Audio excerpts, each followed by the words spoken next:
भाईंदर पूर्वेकडील तलाव रोड परिसरात बिबट्याचा वावर आढळून आलाय।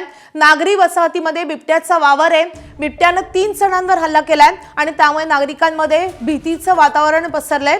पारिजात इमारतीमध्ये बिबट्या शिरलेला आहे आणि त्यामुळे नागरिक चांगलेच भयभीत झालेत। तर भाईंदर पूर्व मधली ही सगळी घटना आहे। आपण हे दृश्य पाहतोय। एका इमारतीमध्ये हा बिबट्या शिरलेला आहे आणि त्यामुळे नागरिकांमध्ये या रहिवाशांमध्ये भीतीचं वातावरण आहे। या संदर्भात अधिक अपडेट देण्यासाठी आपले प्रतिनिधी प्रभाकर कुडाळकर आपल्या सोबत आहेत। प्रभाकर, सध्या हा बिबट्या कुठे आहे आणि त्याला जेरबंद करण्यासाठी वन विभाग तिथे पोहोचलेला आहे का? कसे प्रयत्न सुरू आहेत? प्रज्ञा, सध्या तरी हा जो बिबट्या आहे हा एका घरामध्ये त्याला अडकून ठेवण्यात आलेला आहे आणि वसई मीरा भाईंदर जे अग्निशमन दलाचं पथक आहे ते घटनास्थळी आहेत।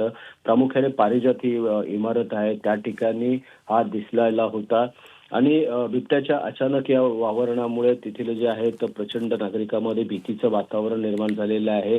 3 जणांना त्यांनी जखमी केल्याची प्राथमिक माहिती मिळत आहे। सध्या वन विभागाला पाचारण करण्यात आलेलं आहे। ते वन विभागाची रेस्क्यू टीम आता लवकरच पोहोचणार आहे। मात्र सध्या जे संपूर्ण परिसर आहे तो पूर्ण भीतीच्या वातावरणामध्ये आहे। प्रज्ञा,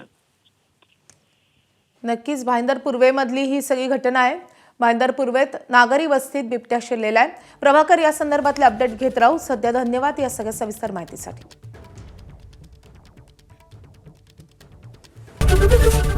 एबीपी माझा, उघडा डोळे बघा नीट।